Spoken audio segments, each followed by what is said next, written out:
At 3:30, we have Miami, Ohio, which went 11-3 last year, traveling to Northwestern, who went 8-5. Northwestern favored by 4.5 points on the Big Ten Network. And I was talking about the MAC earlier and how everyone's losing their starting QB or whatever. The top two of the three teams, right? Curtis Rourke and DeQuan Finn both left for Power 4 jobs. Brett Gabbert didn't. Brett Gabbert has returned to Miami, Ohio. He's going to be the passer again of a MAC championship caliber squad, right? A team that went 11-3 last year. I think they were 9-3 in the regular season, though. They just ended up winning the bowl game and the championship game. But he went 111 of 187, threw for 1,634 yards, 14 touchdowns, 5 interceptions.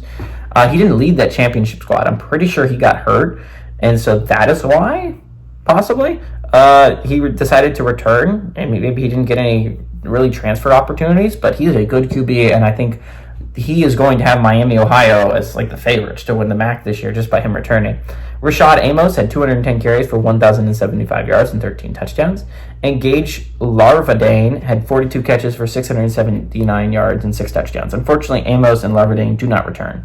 For Northwestern, Ben Bryant, the leading passer, went 173 of 277, threw for 1,807 yards, 13 touchdowns, 6 interceptions.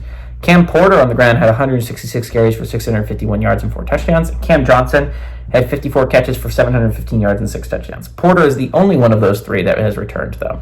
Miami, Ohio, weirdly enough, 7-3 all time against Northwestern. Unless I wrote that wrong and it's the opposite. That's very possible. I'm not very smart. Last game did go to Miami, Ohio in 2022.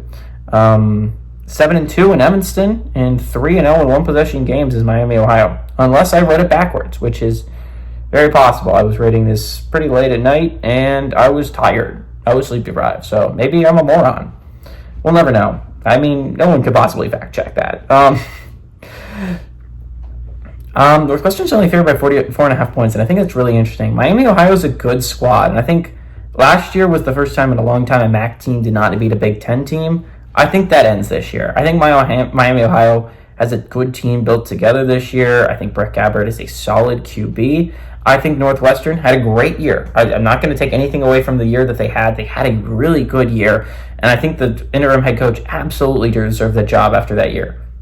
But do I think they're going to have as good of a year this year? Absolutely not. I think a lot of the reason why they had such a good year is because of just how their schedule pulled out, and like no one had a good offense in the Big Ten this year, and maybe that'll change. Maybe no one will have a really good offense this year that they play. But honestly, there's just not many chances that I see Northwestern matching this season. It seemed really hard. It was a magical season they had last year. It would be hard to keep that going. Miami, Ohio, I think has a chance at being a really good MAC team, and if I had to pick a team from the MAC to actually have a shot at the playoffs, it would be Miami, Ohio, right?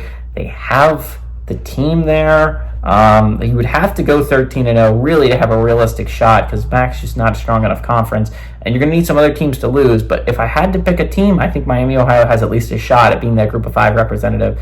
Miami, Ohio is a solid team. It's a great way to start out the year, is maybe with an upset over Northwestern, and I think they do. I think Miami, Ohio goes on the road. They upset Northwestern in the weird practice field that they're playing on this year.